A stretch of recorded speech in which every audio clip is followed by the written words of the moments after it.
Good morning students, welcome to my new video.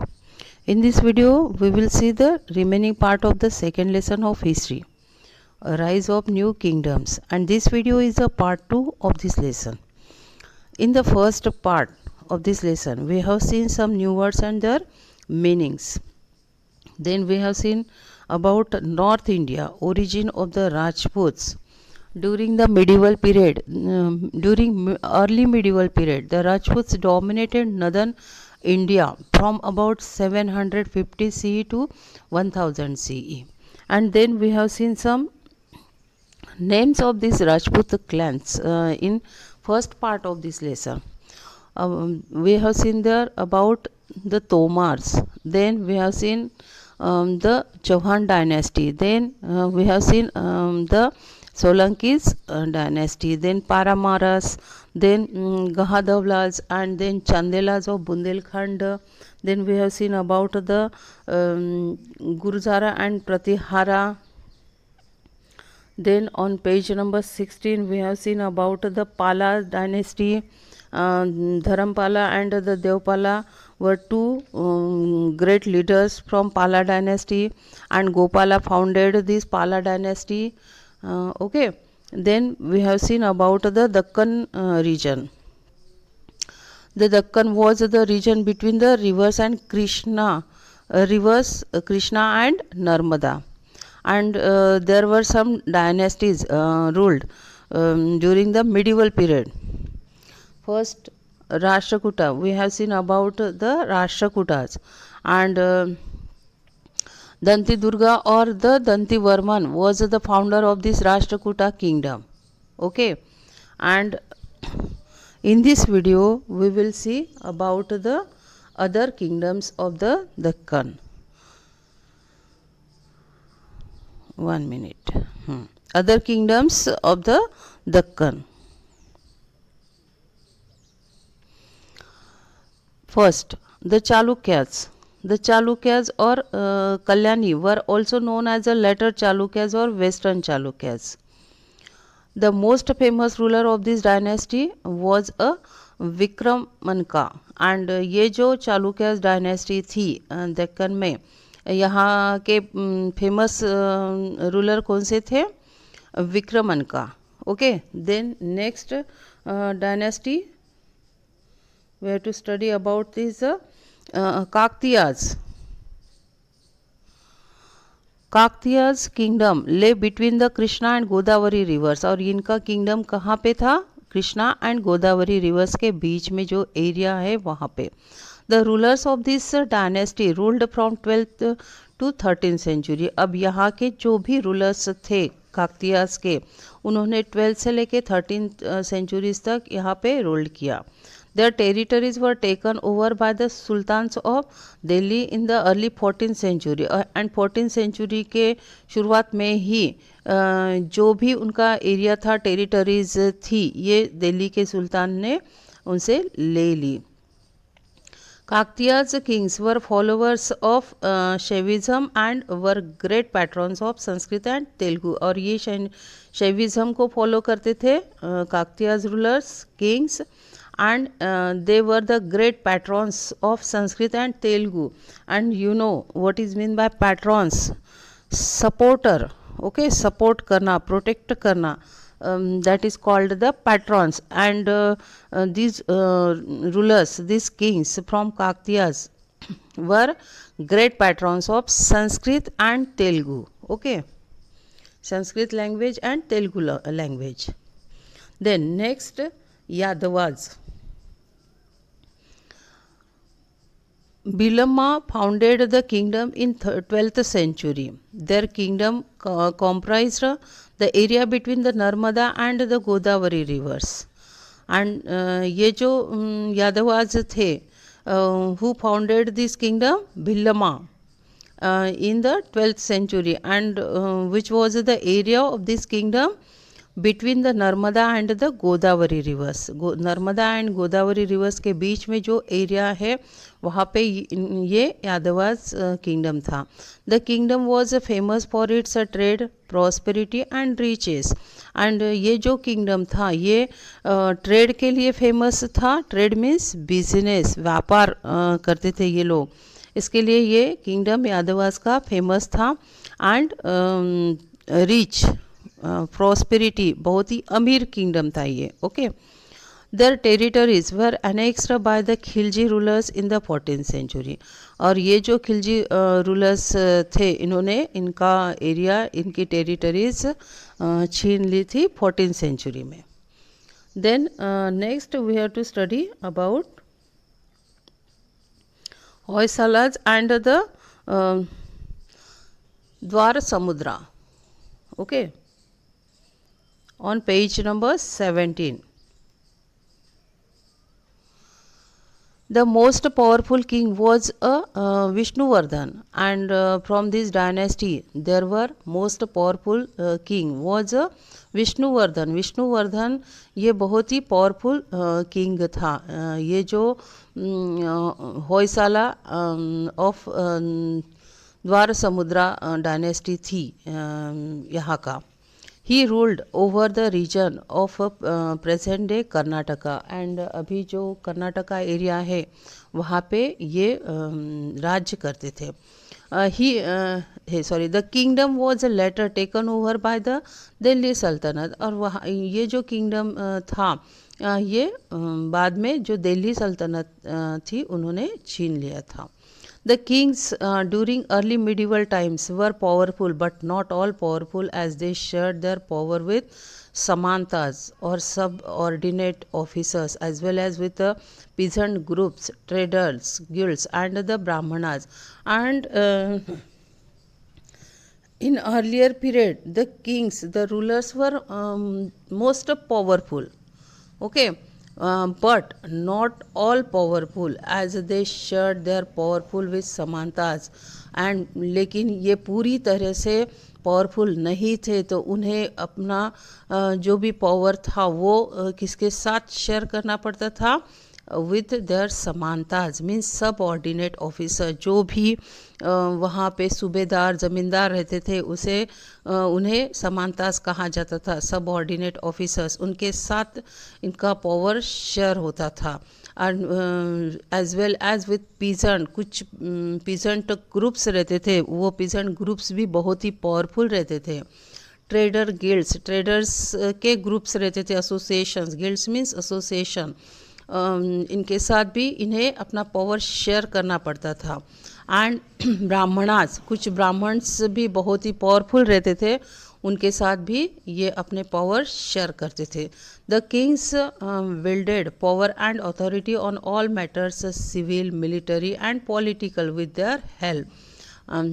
Many of the kings even adopted title like Maharaja Dhiraja. और बहुत सारे Kings वहाँ पे title adopt करते थे, जैसे Maharaja Dhiraja means great king, and Tribhuvan Chakravarti means lord of the three words. और बहुत सारे ऐसे किंग थे कि उन्होंने खुद टाइटल अडोप्ट किया था, जैसे Maharaja Dhiraja and Tribhuvan Chakraborty.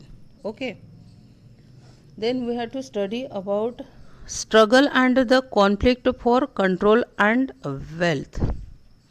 There was struggle for what? For control and wealth. Control करने के लिए, और वेल्थ मीन्स संपत्ति पाने के लिए, वेल्थ पाने के लिए। वेल्थ मीन्स संपत्ति। Okay, during the early medieval phase of history, the Rajput rulers and the non-Rajput rulers were constantly at war with each other. And ये जो मिडिवल पीरियड था, यहाँ पे जो राजपूत रूलर्स थे और जो कुछ नॉन राजपूत रूलर्स थे, ये कॉन्स्टेंटली एक दूसरे के साथ वॉर करते थे, लड़ाई करते थे। And they ruled over their own specific regions but were never satisfied with the control and always wanted to extend their regions for want of power or simply greed for an area that would yield rich resources. And ये जो भी rulers थे Rajput and non Rajput, ये खुद के area में खुद के रीजन पे राज कर रहे थे, लेकिन वो सेटिस्फाइड नहीं रहते थे, कभी भी वो सेटिस्फाइड नहीं थे वहाँ पे, क्योंकि उन्हें और भी एरिया हासिल करना था और दूसरे एरिया पे कंट्रोल करना था। एंड उनका जो भी रीजन था वो उन्हें बढ़ाना था, एक्सटेंड करना था। And why they wanted to extend the region? For want of power, और उन्हें अपना पावर शो करना था। And simply greed for an area that would yield rich resources, और अगर कोई एरिया है और वहाँ पे बहुत सारे रिसोर्सेस है तो उस पे कंट्रोल पाने के लिए वहाँ पे स्ट्रगल होती थी, ओके, वॉर होती थी। Then next we have to study about the tripartite struggle. One major cause of conflict was the city of Kannauj in the Ganga Valley. And वहाँ पे एक बहुत ही बड़ा रीज़न था वॉर का, स्ट्रगल का, कॉन्फ्लिक्ट का. कॉन्फ्लिक्ट मीन्स झगड़ा, लड़ाई, okay. Which was this reason? City of Kannauj in Ganga valley. और ये रीज़न कौन सा था? City Kannauj, okay, city of Kannauj. कहाँ पे थी ये city? In the Ganga valley. For centuries the rulers of Gurjara, Pratihara, Rashtrakuta and Pala dynasties fought for control over Kannauj, and there were three dynasties which were these Gurjara, Pratihara, Rashtrakuta and Pala dynasties. और ये जो डायनेस्टीज थी ये एक दूसरे के साथ हमेशा युद्ध करती थी, वॉर करती थी. For what? For controlling over Kannauj, Kannauj पे कंट्रोल करने के लिए. ये जो कनज सिटी थी ये बहुत ही रिच थी, प्रॉस्परस थी. That's why every dynasty wanted to control on these Kannauj, okay. The main cause of this struggle was to control the wealth and resources of the city Kannauj and fertile region of the Gangetic Valley. And ये जो भी struggle थी इसका main reason क्या था कि वहाँ पे जो भी वेल्थ थी, रिसोर्सेस थे कनज सिटी में, ये उस पर कंट्रोल करने के लिए. एंड वहाँ पे जो भी रीजन था वो बहुत ही फर्टाइल था, गैंगेटिक वैली का, okay. That's why there were war struggle among three dynasties, Gurjara, Pratihara, Rashtrakuta and Palas, okay. ये जो थ्री डायनेस्टीज थी, यू नो डायनेस्टीज मीन्स राजघराना, राजवंश, ओके. फैमिलीज बोलेंगे हम, जो रूलर्स की फैमिलीज रहती है उन्हें हम बोलेंगे dynasties, okay. And there were struggle among this three dynasties.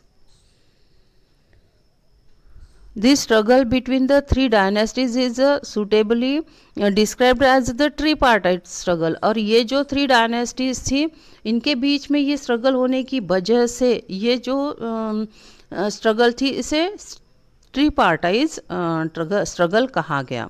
But ironically none of the three would hold Kannauj for long. But among this three dynasty, Gurjara, Pratihara, Rashtrakuta and Pala, no one could control on this Kannauj. ये कनज जो rich prosperous city थी इस पर ये तीनों dynasty में से कोई भी डायनेस्टी लॉन्ग पीरियड तक कंट्रोल नहीं कर पाई. And because of this fighting, this war, this struggle, they declined their power. उनके जो भी पावर थे वो अब डिक्लाइन होने लगे. The Rashtrakutas were overthrown by the later Chalukyas. और ये जो राष्ट्रकूटाज डायनेस्टी थी इन्हें बाद में चालुक्याज ने कंट्रोल कर लिया. And the Pala were under threat from Cholas and were later overthrown by Sena dynasty. और ये जो पाला थी डायनेस्टी इन्हें चोलाज ने कंट्रोल किया. आफ्टर चोलाज देयर वर सेना dynasty, okay. controlled on this Chola dynasty, and the Pratihara dynasty broke up completely. और ये जो प्रतिहारा डायनेस्टी थी ये पूरी तरह से टूट चुकी थी. And a number of smaller states came into being, और छोटे छोटे स्टेट्स उनके वहाँ पे बन चुके थे. The riches of Kannauj weakened and ultimately diminished all the three powers involved. और ये जो कनज सिटी थी, रिच सिटी थी, ये अब उसका रिचनेस ख़त्म हो चुका था. एंड ये जो तीनों पावर्स जो वहाँ पे थे ये अब डिक्लाइन हो चुके थे. Okay, now next topic is here the Muslim invaders from north west. And there were some invaders from northwest. We have to study about these invaders here. You know invaders means attacker, हमलेखोर जो attack करते थे in earlier period, उसे बोलेंगे हम invader. Okay, first is here Muhammad of Ghazni. Sultan Muhammad of Ghazni had heard the tales of wealth in the country that was Afghanistan's neighbors. अब ये जो सुल्तान मोहम्मद थे गजनी के, इन्होंने उनका जो अफ़गानिस्तान था, उनके अफ़गानिस्तान के नेबर कंट्री के बारे में, नेबर कंट्री के वेल्थ के बारे में बहुत सारे किस्से वहाँ पे सुने थे. टेल्स मीन्स किस्से. ओके, कहानियाँ, किस्से बोलेंगे हम उसे. तो ये जो मोहम्मद थे, इन्होंने अपने कंट्री के साइड में जो भी कंट्री है उसके रिचनेस के बारे में सुना था. Okay, which was the country of this Mohammad, Afghanistan. और अफ़गानिस्तान के नेबर में मीन साइड में जो कंट्री था वो बहुत ही रिच था. That country was none other than India. और वो कंट्री अपने इंडिया के अलावा दूसरा कंट्री नहीं था. Okay, and children listen here, a country was very rich and prosperous country during the medieval period. Okay, बहुत ही अमीर कंट्री था, देश था अपना. Mohammad had extended his control over parts of Central Asia. और ये जो मोहम्मद थे, इन्होंने कौन से एरिया पे, कौन से रीजन पे कंट्रोल किया था, अपना कंट्रोल बढ़ाया था. Central Asia, Iran and north western part of the subcontinent. And do you know about subcontinent? What is this subcontinent? That is the south Asia. जो south Asia का area है उसे subcontinent कहा जाता है. And are India situated in this subcontinent. Okay, he wanted to make Ghazni, which is now in Afghanistan, the most powerful kingdom. और उनका जो रीजन था गजनी, अभी वो अफ़गानिस्तान में है, उन्हें वो बहुत ही पावरफुल किंगडम बनाना था.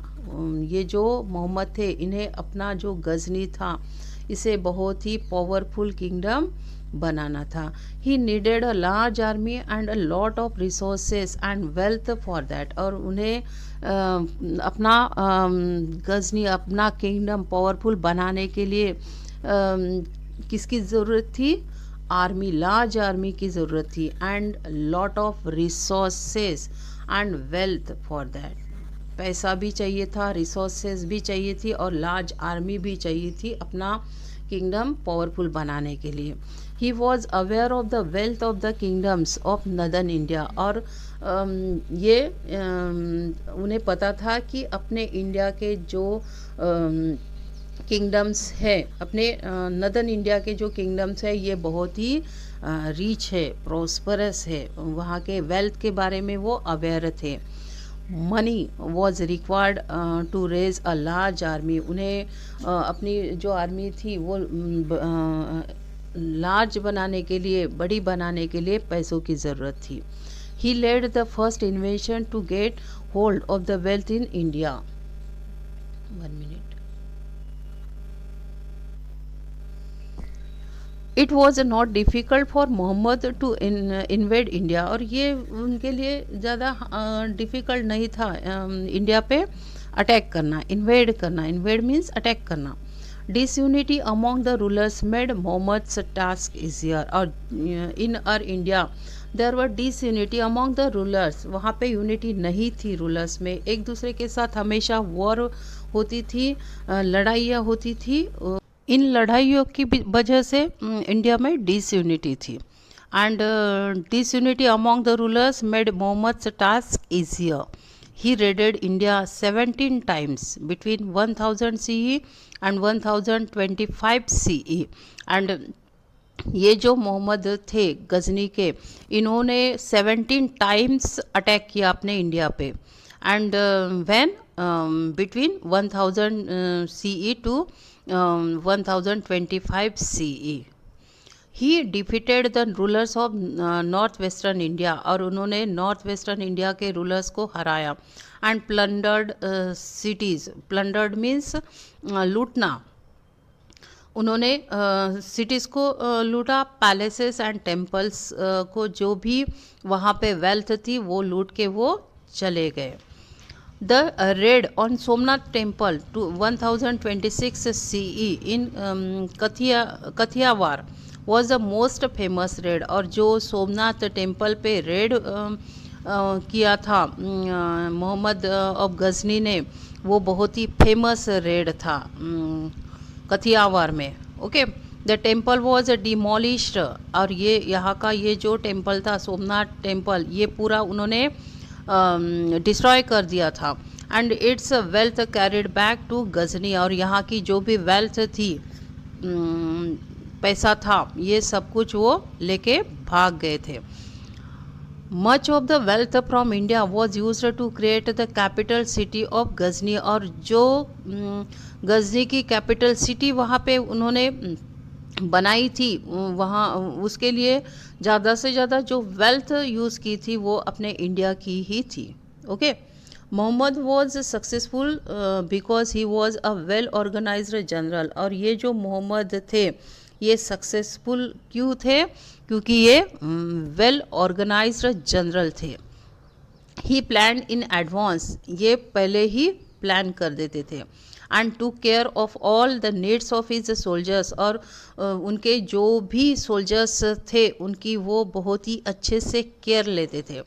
Who were to march from Afghanistan to India. जो अफ़गानिस्तान से इंडिया तक सोल्जर्स उनके साथ आर्मी में रहते थे, उनकी वो बहुत ही अच्छे से केयर लेते थे। He was very quick and came year after year. और ये बहुत ही क्विक थे और वो ईयर आफ्टर ईयर अपने इंडिया में आते थे। And giving little time to the rulers of northern India to reorganise themselves. और बहुत ही कम टाइम देते थे नॉर्दर्न इंडिया के रूलर्स को रीऑर्गेनाइज होने के लिए।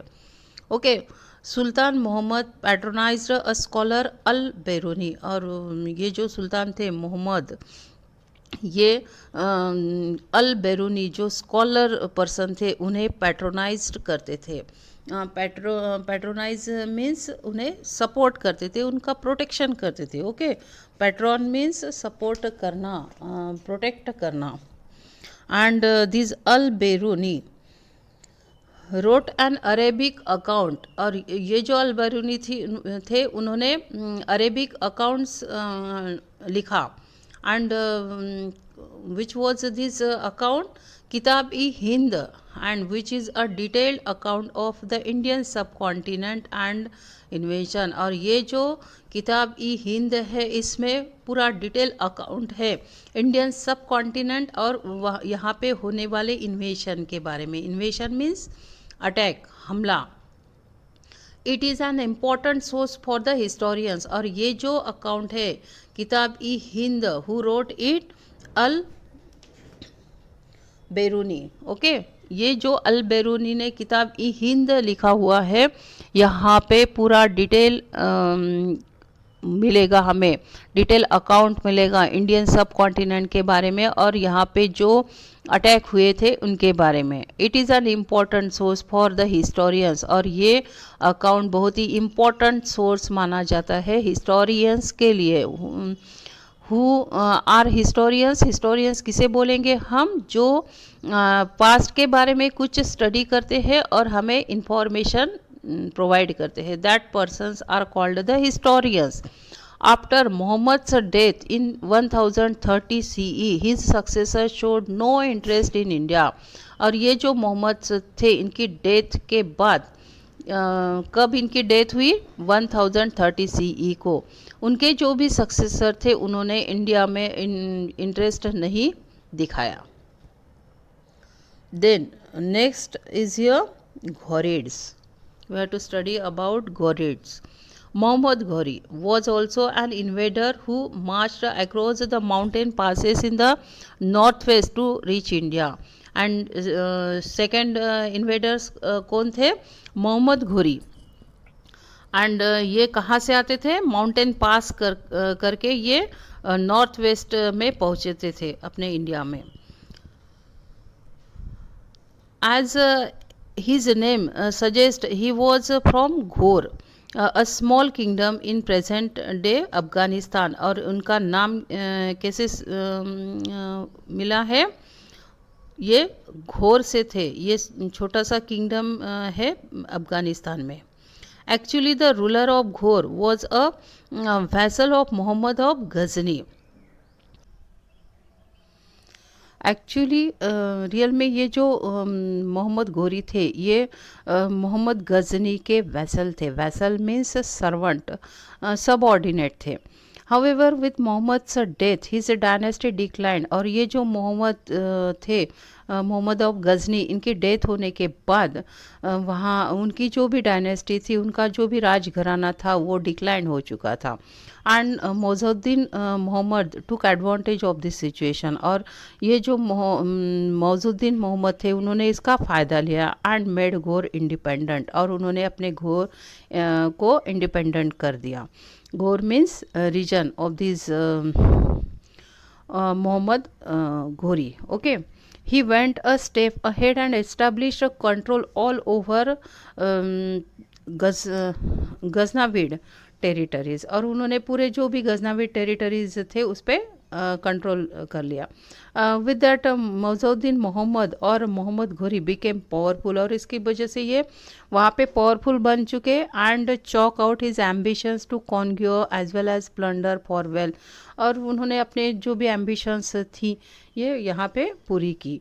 ही attacked and conquered Multan in 1175 CE. और उन्होंने मुल्तान पे अटैक किया 1175 CE में. In 1178 CE he was defeated by the rulers of Gujarat.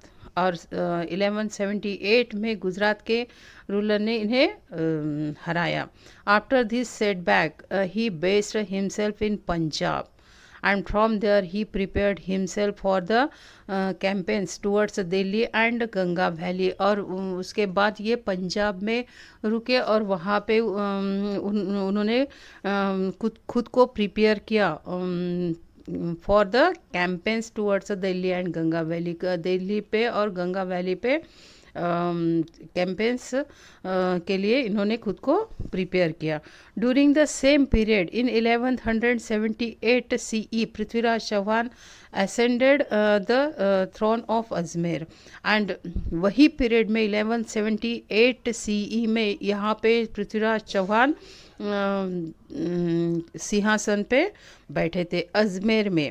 He was a brave warrior. और ये पृथ्वीराज चौहान बहुत ही ब्रेव वॉरियर थे. He defeated the Chandelas and the occupied Delhi. और उन्होंने चंदेलाज को हराया था और दिल्ली ऑक्यूपाई की थी. But the ruler of Gujarat defeated Prithviraj Chauhan. और गुजरात के रूलर ने पृथ्वीराज चौहान को हरा दिया. So Prithviraj turn his attention towards Punjab and Ganga valley. These two powerful kings, Prithviraj and Muhammad Ghori, wanted to control Punjab and the Ganga Valley. और ये दो पावरफुल जो रूलर्स थे पृथ्वीराज चौहान एंड द मोहम्मद घोरी इन्हें पंजाब एंड गंगा वैली पे कंट्रोल करना था. This conflict resulted in the two battles that took place at Tarain in 1191 and 1192 CE. एंड ये झगड़ों की वजह से वहाँ पे दो बैटल्स हुई, वॉर्स हुई, लड़ाइयाँ हुई. when 1191 and 1192 में तरेन में. Okay, these are popularly known as the first and the second battle of तरेन respectively. और ये जो वॉर हुई थी इन्हें first and second battle of तरेन कहा जाता है. Now there is one case study. Students, you have to read this case study carefully and understand this case study. Okay, आपको ये अच्छे से केयरफुली रीड करनी है. यहाँ पे जो भी केस स्टडी दिया हुआ है पृथ्वीराज चौहान एंड मोहम्मद घोरी के बारे में, ये बहुत ही केयरफुली आपको रीड करना है. There are MCQs. We have to solve these MCQs. First, what was common between Muhammad Ghori and the Muhammad Ghazni? A. Both were invaders from the northwest. B. Both had an eye on India's wealth. Both A and B. C option is answer here. Both A and B. What was common between this Muhammad Ghori and the Muhammad Ghazni? They were the invader from the northwest and both had a eye on India's wealth. India के wealth पे दोनों की नज़र थी. Okay, then second, who patronized अल बेरूनी? सुल्तान मोहम्मद घोरी और पृथ्वीराज चौहान. सुल्तान Mohammad. Okay, A option is answer here. Okay, C option is answer of first MCQ and A option is the answer of second MCQ. Got it? Now, Battle of Tarain. We have to study about these battles of Tarain. The battles of Tarain were fought between the forces of Prithviraj Chauhan and Muhammad Ghori. और ये जो battle थी तरेन की, ये पृथ्वीराज चौहान और मोहम्मद घोरी के बीच में हुई थी. दे clashed at Tarain in 1191 CE. Tarain is about 18 miles from Delhi. Delhi से ये 18 माइल्स दूर है. In the first battle Prithviraj gave a crushing defeat to Mohammad Ghori. और फर्स्ट वॉर में पृथ्वीराज ने मोहम्मद घोरी को हरा दिया था. But Mohammad Ghori return with better preparation and planning with year. और अगले ही साल ये जो मोहम्मद घोरी थे ये फिर से रिटर्न आए बहुत ही अच्छा प्रिपरेशन करके और प्लानिंग करके. Prithviraj Chauhan approached all the rajas of northern India for their support to drive away the enemy. और ये जो पृथ्वीराज चौहान थे इन्होंने सभी राजाओं को, नदर्न इंडिया के रूलर्स को हेल्प मांगी, सपोर्ट मांगा ये जो एनिमी है इसे इसके साथ फाइट करने के लिए. All agreed but the most powerful Rajput ruler Raja Jaichandra of Kannauj however stayed away. और सभी रूलर्स वहाँ पे एग्री हो गए, लेकिन ये जो राजा जयचंद्र थे कनज के, ये जो बैटल्स थी इसमें इन्वॉल्व नहीं हुए. इन 1192 CE in the second battle of तरेन मोहम्मद घोरी डिफीटेड पृथ्वीराज चौहान. और 1192 में वहाँ पे बैटल हुई तरेन में और वहाँ पे मोहम्मद घोरी ने पृथ्वीराज चौहान को हरा दिया. With his victory Mohammad Ghori became the master of Delhi area and eastern Rajasthan. और ये विक्ट्री के साथ ये मोहम्मद घोरी यहाँ का मास्टर बन चुका, दिल्ली एरिया का एंड ईस्टर्न राजस्थान का. In 1194 CE, Muhammad Ghori defeated Raja Jayachandra of Kanaj in the Battle of Chandwar. And after this, there were this Muhammad Ghori defeated Raja Jayachandra also. Who was he? This Raja Jayachandra of Kannauj के थे ये. And he Ghori defeated Raja Jaichandra of Kannauj in the battle of Chandwar में जो battle हुई थी, वहाँ पे उन्होंने ये जयचंद्र को हरा दिया था. From 1192 CE to 1206 CE the Turkish rule extended over the Ganga Yamuna doab Bihar and Bengal. और 1192 से लेके 1206 तक ये जो गंगा यमुना दोब और बिहार एंड बंगाल एरिया था, यहाँ पे तुर्किश रूल एक्सटेंड हो चुका था. But Mohammad Ghori did not stay here. और मोहम्मद घोरी यहाँ पे रुके नहीं. He left his trusted general Qutbuddin Aibak and Bakhtiyar Khalji in charge of the conquer territory. और उन्होंने जो भी ये टेरिटरीज थी, यहाँ का चार्ज उनके जो जनरल थे कुतुबुद्दीन ऐबक एंड बख्तियार खलजी, इन्हें दे दिया था. As fate would have it, Muhammad Ghori was assassinated on his way to Ghazni. He is known as the founder of the Turkish rule in India. और इन्हें तुर्किश रूल जो India में establish हुआ था, उनका फाउंडर कहा जाता है. South India. Next we have to study about South India. Three important kingdoms were dominant in the south during this time: the Pallavas, the Pandyas and the Cholas. And during the medieval period in South India, three important kingdoms were established there. Okay, अब तक हमने कौन से area के बारे में पढ़ा? India के north northern part of our India. Okay, now we have to study about the South India. South India के बारे में पढ़ना है कि मिडिवल पीरियड में यहाँ पे कौन सी डायनेस्टी थी, कौन से रूलर्स यहाँ पे रूल कर रहे थे. Okay, and which were the three important kingdoms here in south India? The Pallavas, the Pandyas and the Cholas. These three were always a struggle against each other for supremacy. And ये three जो dynasties थी, एक दूसरे के साथ हरदम लड़ती थी, क्योंकि एक डायनेस्टी बोलती थी कि हम सुपेरियर है, दूसरी बोलती थी हम सुपेरियर है, तीसरी बोलती थी हम सुपेरियर है. तो इसके लिए यहाँ पे वॉर होती थी, युद्ध होते थे. Then first is here the Pallavas. We have to study about Pallava dynasty. The Pallavas had become extremely powerful during the 7th and the 8th centuries. And ये जो पल्लवा थे, ये 7th से लेके 8th century तक बहुत ही पावरफुल बन चुके थे. They had their capital at Kanchi. They built many beautiful temples out of stones. और उन्होंने बहुत सारे beautiful temples वहाँ पे build किए stones से. Okay, the Pallavas were defeated by Cholas in 9th century and their rule came to an end. और ये जो पल्लवाज थे, इन्हें चोलास डायनेस्टी ने हराया 9th century में, और उनका जो भी रूल था वहाँ पे वो एंड हो चुका because of these Cholas. Okay, next there is a Pandyas. The Pandyas had established their capital around Madurai. अब ये जो Pandyas डायनेस्टी थी, किंगडम था, ये कहाँ पे एस्टेब्लिश हो चुका था? Around Madurai. And were a post to reckon with.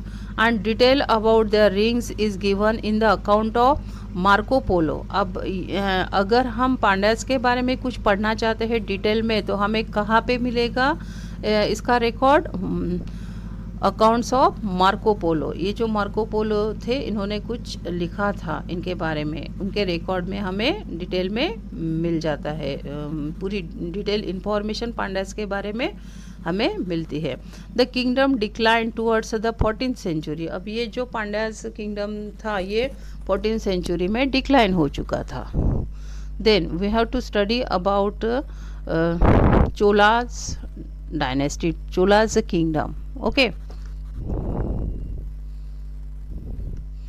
The Chola dynasty was a strong empire in South India. अब ये जो चोला डायनेस्टी थी, ये राजघराना था, ये इनका बहुत ही स्ट्रॉन्ग एम्पायर था साउथ इंडिया में. when between 800 and 1200 CE, 800 CE से लेके 1200 CE तक. The rulers of the dynasty were also known as imperial Cholas because of the powerful empire which they established in South India. और ये जो भी rulers थे ये डायनेस्टी के, इन्हें इम्पेरियल चोलास कहा जाता था क्योंकि बहुत ही पावरफुल एम्पायर उन्होंने साउथ इंडिया में एस्टाब्लिश किया था. They ruled in south India for nearly 4 centuries, और उन्होंने 4 सेंचुरी तक यहाँ पे रूल्ड किया. Their capital was Thanjavur, now called Tanjore. Their capital was Tanjore, now called Thanjavur.